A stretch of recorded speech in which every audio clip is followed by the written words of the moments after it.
बाजार सब्जी लैन जाओ, कड़म 30 रुपए किलो, शलगम 35 रुपए किलो, मूली 20 रुपए किलो, गोभी 60 रुपए किलो। मतलब कि लुट मार पाई दी ने। जेड़े बेचारे किसान उत्थे ला देन उनकी तो सुन लो कि उनकी क्या हालत हो रही है। ये वीडियो सानू भेजा है, ये ने सुनील कुमार, जीवन लाल, नरेश कुमार तो राकेश कुमार, एक किसान ने। उन्हें सब्जी का ढेर लाया अगे, रेट के पवा दा ये हुण तुसीं सुन लो। ये देखो पहले वीडियो। हेलो, जय श्री राम। हम रसल्योर से बोल रखे हैं कि हम सभी आगे निवेदन करते हैं कि आप कितनी मेहनत करते हैं। देखो हमारी मूली, शलगम, कड़म वगैरह, जो मूली का रेट है 3 रुपये के जी, 4 रुपये के जी, जो शलगम का रेट है 10 रुपये के जी, कड़म का रेट है 10 रुपये के जी। आप इतनी मेहनत करते हैं, दिन रात यही काम करते हैं। हमारा कोई नौकरी नहीं है, हमारा कोई पेशा नहीं है, हमारे कोई बच्चों का रोजगार नहीं है, हम यही काम करते हैं। करने के बावजूद भी हमको पूरा रेट नहीं मिल रहा। काम करने के बाद भी हमको इतना रेट नहीं मिल रखा है। हम सभी आगे निवेदन करते हैं, जो हमारे चौकी चौरा अफसर है, हमारे डार साहब एग्रीकल्चर महकमा के बहुत बढ़िया अफसर है, हमारी इतनी हेल्प कर रखे हैं। हमको बीज भी दे रखे हैं, हर चीज़ का कर रखे हैं। कोई टिलर लेते हैं, सब्सिडी भी कर रखे हैं। हम गरीब आदमी, देखो 2 रुपये किलो मूली बेच कर हम क्या खरीद सकते हैं, हमको बताओ भाई। हम गवर्नमेंट के आगे भी ये निवेदन करते हैं कि हमारे पास इतनी मेहनत करते हैं, मेहनत करने के बावजूद का हमको कुछ भी नहीं मिलता। देख रहा हूँ आपके सामने, हम सल्योट गाँव के रहने वाले हैं। जय श्री राम, जय भारत। हूँ तुम आपू हिसाब लाई लो, 3 रुपए किलो मूली, 10 रुपए कड़म, 10 रुपए शलगम। कितनी मेहनत करने सब्जी तैयार होती है।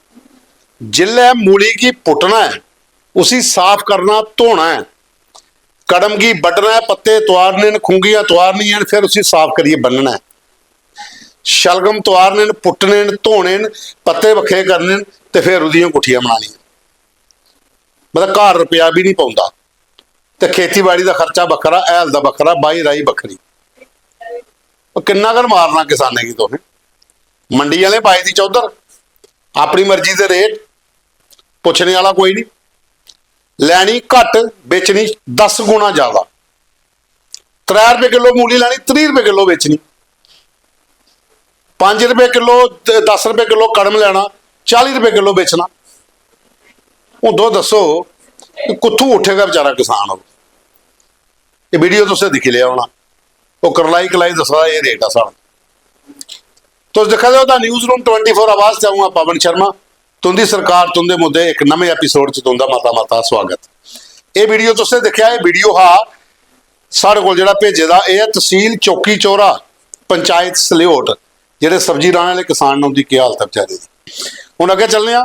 एक वीडियो साढ़े कोल है, विशाल होरें भेजे दा, ग्रां आला अरनिया, विधान सभा बिश्नाह, ते PHE वाले कालियां ऐनकां पाइयां, उन्हें नहीं लभदा। 1 साल का यह जो पॉइंट है PHE का, यह है टुटे का, पाइप फटी दी, पानी रुड़ी जाता। जिले पानी आता रुड़ी जाता, ना लोगों खेतरे आस्ते धोंदा, ना पीने आस्ते धोंदा। लेकिन इसी ठीक है नहीं करवाना। आउंदे जाते 50 वारी डिपार्टमेंट के बंदे लंघी जाते, MLA साहब भी कई बार लंघी जाते, जिले चला होंगे, ध्यान नहीं देना कुछ। होर भी एडमिनिस्ट्रेशन के अधिकारी जिहड़े जांदे होने ने इतने, चाहे BDO ने, जां कोई SDM भी चक्कर लाते होने, जां कोई थानेदार के निकला है SHO, उन्हें भी तो दिखते होने ना कि पाइप फटी दी है, पानी खुला चली जा रहा है, रोड पर बगा दा, इं खेतर नहीं जा रहा, बिना काम के कोई आवा नहीं गुस्सा दे काम। लेकिन कोई नहीं बोलेगा। ये इन्ने चर की प्रॉब्लम है। तो अज विशाल होरें वीडियो भेजा है कि बिश्नाह PHE डिवीजन जिहड़ा है वो किहड़े हिसाब नाल काम करा दा, खास करी निजी वाले आले दे विच लगे दा। ये है अला अरनिया, उत्थे देखो पानी का क्या हालत हो रही है। तो जल ही जीवन है, जल है तो कल है, तो इत्थे तो पानी पानी पानी पानी सब कुछ है। चलो जी अगे। उसके बाद सारे को एक वीडियो केस जराल होरें भेजे दा है, वार्ड नंबर 55 उत्तम नगर कुंजवानी, 30 साल तो उनकी गली नहीं बनी। तो जिला इलैक्शन ही, तो जेडे इसलिए गांधी नगर आरसपुरा के विधायक जिते दिन सरदार नरेंद्र सिंह रैणा और उन्हें भी राउंड मारिया है वोट मंगने चक्कर से कि यह गली का काम हो गया। 1.5 साल हो गया, अजे तो इसका राउंड नहीं बचा, तो ना कि इस गली के बारे कुछ ना काम किया। इस गली की बुरी हालत है, वो आपू दसा दिन कि दिखी लो कि हुआ थे। एडी बड़िया कोठियां लोगों दी, लेकिन गली है नहीं काम की। ਮਤੀ ਸਾਰੀ ਜਗ੍ਹਾ ਐਸੀ ਪਰ ਇਹ ਜਿਹੜੀ ਉੱਤਮ ਨਗਰ ਹੈ ਕੰਜਵਾਨੀ ਦਾ, ਇੱਥੇ ਥੋੜਾ ਵਿਜ਼ਿਟ ਅਗਰ ਕਰ ਲੈਣ ਰਾਣਾ ਸਾਹਿਬ ਤੇ थोड़ा ਜਿਹਾ उनके लोगों भी राहत मिली आ। इस गली का वीडियो मैंने आपको पहले ही भेजा था। ये एक बहुत लंबे से अरसे से 25-30 साल से ये गली बनी नहीं है। वो वार्ड नंबर 55 कंजवानी उत्तम नगर की गली है। ये देखिए इसकी हालत।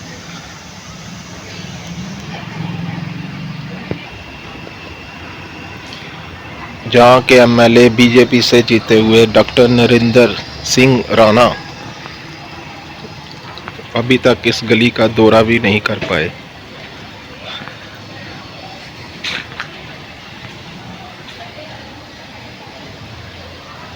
देखिए गली की हालत। ये करीबन 50 मीटर की गली होगी। ये इनसे बन नहीं पा रही है 25-30 साल से। मैं चाहता हूँ कि इस वीडियो को एमएलए साहब के साथ भेजें।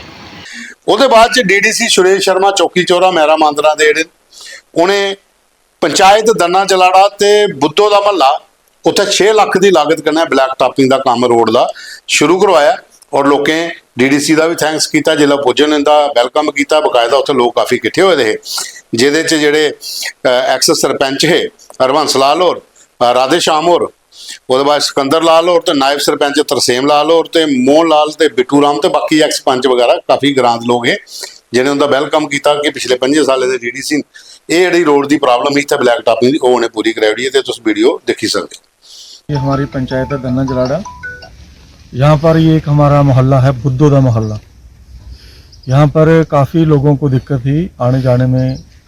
जो रास्ता है इस मोहल्ले का वो ठीक नहीं था, कच्चा था और अक्सर बरसात के दिनों में लोगों को बहुत कठिनाइयाँ फेस आती थी। तो पिछले दिनों हम यहाँ पर आए थे इसी पंचायत में, तो इस मोहल्ले के सभी मेरे बुज़ुर्ग माताएं बहनें नौजवानों ने ये डिमांड रखी थी इस मोहल्ले की सड़क का ब्लैक टॉपिंग का काम किया जाए। तो मैं उनको ये आश्वासन देकर गया था कि हमारा ये प्रयास रहेगा कि आने वाले दिनों में इसको ब्लैक टॉपिंग की जाए। तो जनता की मांग को मद्देनज़र रखते हुए इस साल का जो हमारा प्लान था जिला विकास परिषद की राशि थी जो हमारी डीडीसी कॉम्पोनेंट उसमें से मैंने 6 लाख रुपया इस रोड के लिए दिया था। आज इसका जो है तारकोल का काम जो है वो स्टार्ट किया गया है। ਉਹਦੇ ਬਾਅਦ ਇੱਕ ਸਵਾਲ ਮੁੱਦਾ ਆਇਆ ਕਠੂਏ ਦਾ। ਇਹ ਰਮੇਸ਼ ਕੁਮਾਰ ਹੋਰ ਨੇ ਨਈ ਬਸੀ ਦੇ ਉਹਨੇ ਤੇ ਬਾਕੀ ਗਰਾਂ ਵਾਲੇ ਸਾਰੇ ਰਲੀਆ ਮੁੱਦਾ ਭੇਜਿਆ ਦਾ। ਇਹ ਰਾਮਨਗਰ ਤੋਂ ਓਲਡ ਰਾਮਨਗਰ ਕਠੂਆ ਦੇ ਵਿੱਚ ਇੱਕ ਜਗ੍ਹਾ ਹੈ, ਉੱਥੋਂ ਦਾ ਕੋਈ 2 ਕਿਲੋਮੀਟਰ ਦਾ ਰੋਡ ਹੈ। ਉਹਦੀ ਡੀਪੀਆਰ ਬਣੇ ਦੇ ਕਈ ਹੋਈ ਆ, ਕਾਫੀ ਸਮੇਂ ਹੋਈ ਆ ਬਣੇ ਦੇ। ਉਹ ਸੁਪਰਡੈਂਟ ਇੰਜੀਨੀਅਰ ਕੋਲ ਹੀ ਹੈ, ਡਿਪਾਰਟਮੈਂਟ ਦੇ ਤਮਾਮ ਜਿੰਨੇ ਵੀ ਦਫ਼ਤਰ ਹਨ ਉੱਥੇ ਸਾਰੇ ਫਰੀ ਬੈਠੇ। ਡੀਪੀਆਰ ਪਾਸ ਨਹੀਂ ਹੋਇਆ। 6 ਕਰੋੜ ਰੁਪਏ ਦਾ ਇਹ ਕੰਮ ਹੈ। 2 ਕਿਲੋਮੀਟਰ ਰੋਡ ਹੈ। ਰੋਡ ਦੀ ਹਾਲਤ ਉਹ ਦੇਖੋ, ਫੋਟੋ ਉਹਨੇ ਭੇਜੇ ਦਿਨ ਤੇ ਉਹ ਚਾਹੁੰਦੇ ਨੇ ਕਮ ਸੇ ਕਮ ਵੀ ਇਸ ਮੁੱਦੇ ਕੀ ਚੁੱਕਿਆ ਜਾ ਤੇ ਜਿਹੜਾ ਐਡਮਿਨਿਸਟ੍ਰੇਸ਼ਨ ਦੇ ਲੋਕ ਨੇ ਜਾਂ ਐਮਐਲਏ ਜਿਹੜੇ ਕਠੂਏ ਦੇ ਨੇ ਇਸ ਇਲਾਕੇ ਦੇ ਉਹ ਥੋੜਾ ਇਸੀ ਦਿਖਣ ਤੇ ਥੋੜਾ ਪ੍ਰਾਇੋਰਟੀ 'ਚ ਕੰਮ ਕਰਾਉਣ। ਡਿਪਾਰਟਮੈਂਟ ਕੋਲੇ ਚੱਕਰ ਲਾਈ ਬੈਠੀ, ਜਿਹੜੀ ਸਮਾਧਾਨ ਸਾਈਟ ਬਣਾਈ ਦੀ ਹੈ ਉਹਦੇ 'ਚ ਵੀ ਕਈ ਵਾਰੀ ਕੰਪਲੇਨ ਪਾਈ ਬੈਠੀ ਹੈ, ਜਵਾਬ ਆਉਂਦਾ ਡੀਪੀਆਰ ਪਾਸ ਨਹੀਂ ਹੋਈ। ਹੁਣ ਉਹ ਡੀਪੀਆਰ ਕਦੋਂ ਪਾਸ ਹੋਏਗੀ ਇਹ ਉਹਨੇ ਇੱਕ ਡੇਟ ਦਿੱਤੀ ਦੀ ਹੈ ਸਾਨੂੰ ਕਿ 3/1/2024 ਦੇ ਵਿੱਚ ਵੀ ਲਿਖਿਆ ਗਿਆ ਹਾ ਕਿ ਇਸ ਡੀਪੀਆਰ ਦੇ ਤਹਿਤ ਜਿਹੜਾ ਇਹ ਰੋਡ ਬਣਾਓ, ਲੇਕਿਨ ਅਜੇ ਥੋੜੀ ਇਹ ਕੰਮ ਨਹੀਂ ਹੋਇਆ। ਇਹ ਜਿਹੜੇ ਐਕਸੀਡੈਂਟ ਨੇ ਉੱਥੇ ਉਹਦੀ ਬੱਖੀ ਦਾ ਐਕਸੀਡੈਂਟ ਕਠੂਆ ਉਹਨੇ ਡੀਪੀਆਰ ਰਿਪੋਰਟ ਬਣਾਈ ਹੈ, ਪੂਰੀ ਦਿੱਤੀ ਦੀ ਹੈ, ਲੇਕਿਨ ਅਜੇ ਥੋੜੀ ਪਾਸ ਹੀ ਨਹੀਂ ਹੋਈ ਤੇ ਰੋਡ ਜਿਹੜਾ ਲੋਕ ਵਿਚਾਰੇ ਖੱਡੋ ਖੱਡੋ। ਇਸ ਮਸਲੇ ਵੀ ਥੋੜਾ ਜਿਹਾ ਗਵਰਨਮੈਂਟ ਜਿਹੜੀ ਹੈ ਜਾਂ ਪੀਡਬਲਿਊਡੀ ਡਿਪਾਰਟਮੈਂਟ ਧਿਆਨ ਦੇਣ ਔਰ ਕੰਸਰਨਿੰਗ ਜਿਹੜੇ ਐਮਐਲਏ ਨੂੰ ਹੁੰਦਾ ਇਹ ਫਰਜ਼ ਬਣਦਾ ਕਿ ਇਸ ਮਸਲੇ ਕੀ ਚੁੱਕਿਆ ਜਾ। ਉਹਦੇ ਬਾਅਦ ਸਾਡੇ ਕੋਲ ਇੱਕ ਵੀਡੀਓ ਹੋਰ ਆਇਆ, ਇਹ ਹੈ ਜੋਰਾਵਰ ਸਿੰਘ ਹੋਰੇ ਭੇਜਦਾ ਕਿ ਜੰਮੂ ਦੇ ਵਿੱਚ ਤੇ ਕਠੂਏ ਦੇ ਵਿੱਚ 2 ਡੀਐਮਓ ਜਿਹੜੇ ਗਏ ਨੇ, ਇੱਕ ਬਰਿੰਦਰ ਸਿੰਘ ਕਠੂਆ 'ਚ ਤੇ ਜੰਮੂ 'ਚ ਡੀਐਮਓ ਨਵੀਨ ਕੁਮਾਰ। ਉਹ ਥੋੜਾ ਕੰਮ ਖਿੱਚੀਏ ਰੱਖਿਆ ਦਾ ਉਹਨੇ। ਵਧੀਆ ਸਾਰੀਆਂ ਕੰਪਲੇਂਟਸ ਆਉਂਦੀਆਂ ਇਲੀਗਲ ਮਾਈਨਿੰਗ, ਲੇਕਿਨ ਪਿਛਲੇ 10-15 ਦਿਨਾਂ ਤੋਂ ਦਿਖ ਗਈ ਹੋਣਾ ਤੇ 20-20-30 ਡੰਪਰ ਟਰੈਕਟਰ ਵਗੈਰਾ ਨੂੰ ਪਕੜਵਾ ਦੇਣ, ਕਿਉਂਕਿ ਜਗ੍ਹਾ ਜਗ੍ਹਾ ਪਰ ਕਠੂਏ ਵੀ ਤਾਂ ਬੜਾ ਕੰਮ ਹੈ। ਉੱਥੇ ਬੁਰੀ ਹਾਲਤ, ਉੱਥੇ ਵੀ ਡੀਐਮਓ ਚੇਂਜ ਹੋਏ ਤੇ ਬਰਿੰਦਰ ਸਿੰਘ ਹੋਰਾਂ ਜੁਆਇਨ ਕੀਤਾ, ਉੱਥੇ ਵੀ ਥੋੜਾ ਕੰਮ ਖਿੱਚੀਏ ਰੱਖਿਆ ਦਾ ਉਹਨਾਂ ਨੇ ਗੱਡੀਆਂ ਗੁੱਡੀਆਂ ਫੜਨੇ ਵਾਲਾ। ਤੇ ਜੰਮੂ 'ਚ ਨਿੱਕੀ ਤਵੀ ਕੋਲ ਵਾਲੀ ਹੈ ਸੁਹਾਜਨ ਵਾਲਾ ਰਸਤਾ ਅੱਗੇ ਥੋੜੀ ਚਲੀ ਜਾਓ, ਕੰਨ ਚੱਕਾ ਥੋੜੀ ਜਾਂ ਦਰਿਆ ਥੋੜੀ ਜਨਾਬ ਥੋੜੀ, ਇੱਥੇ ਹਰ ਜਗ੍ਹਾ ਪਰ ਆਏ ਦਿਨ ਨੂੰ ਟਰੈਕਟਰ ਟਰਾਲੀਆਂ ਤੇ ਟਿੱਪਰ ਛੇੜਨ ਪਕੌੜਾ ਸ਼ੁਰੂ ਹੋਈ ਹਨ। ਪਰ ਅਜੇ ਵੀ ਮਤੀ ਸਕੇ, ਪਰ ਜਿਹੜਾ ਕੰਮ ਚੱਲਦਾ ਥੋੜਾ ਹੋਰ ਮਿਹਨਤ ਕਰਨੇ ਦੀ ਜ਼ਰੂਰਤ ਹੈ। ਡੀਐਮਓ ਵੀ ਕੰਮ ਤੇ ਲੱਗੇ ਤੇ ਨਵੀਨ ਕੁਮਾਰ ਹੋਰ ਦੌੜਾ ਦੇ, ਇੱਧਰ ਵੀ ਕਠੂਏ ਬਰਿੰਦਰ ਸਿੰਘ ਹੋਰ ਵੀ ਦੌੜਾ ਦੇ, ਪਰ ਇਹ थोड़ा जिहा होर अगर खचोए डिपार्टमेंट दे ज़्यादा लोकें गी इन्वाल्व किया जा, पुलिस कन्नै रलिए, तो ਜਿਹੜੇ होर भी कोई गलियां गुलियां बिच या दूए रस्ते च निकलते हैं, वो भी जल्दी पकड़ोई जान। इलीगल माइनिंग ही रोकना बड़ा जरूरी है इसलिए। तो एक साढ़े कोल होर आए दा मुद्दा, ये परगवाल बरिंद गौरव सिंह मनास होर ने, ਜਿਹੜੇ बीजेपी के परगवाल मंडल अध्यक्ष ने, उन्हें अज एक ग्रां दे विच परगवाल दे विच एक कार्यक्रम रखिया। ਉਹਦੇ ਚ मुकायदा प्रशासन के अधिकारी है, उस ਜਿਹੜੇ लोग है लोकल वो भी बैठे थे, और उत्थे बकायदा उन्हें दस्सिया गया कि उनकी ਜਿਹੜੀਆਂ समस्या ने उत्थे ट्रीट कीतियां जाणगियां। एडमिनिस्ट्रेशन के लोग ਜਿਹੜੇ ਉਹ सुनगे। ये पिछे 3-4 दिन की गल करते तो वैटलैंड के मुद्दे पर भी गौरव सिंह मनास होरें उत्थे प्रोटेस्ट 2-3 दिन किया, तां भी SDM सतीश शर्मा ਜਿਹੜੇ खौड़ दिन वो पुजे थे, तहसीलदार मनजीत सिंह होर भी पुजे थे, तमाम वीडियो वगैरह ਜਿਹੜੇ अधिकारी पुजे थे। तो अज एक होर कार्यक्रम के तहत इन्हें उत्थे कार्यक्रम रखे था, तो काफ़ी संख्या में लोग बैठे थे। ये वीडियो तुम देखी सकते हो, और प्रशासन की टीम भी बैठी थी कि ਜਿਹੜੇ कोई कुछ सारे मसले हैं वो इतने हल किए जाएंगे। तो ये साथियों साढ़े को अज के फोटो वीडियो मुद्दे हैं। प्रोग्राम की तुसें पूरा दिखना, लाइक करना, शेयर करना, कमेंट्स भी करने, और कन्ने गए जो एक नंबर देता है वो पर अपने फोटो वीडियो मुद्दे सानू भेज रखो।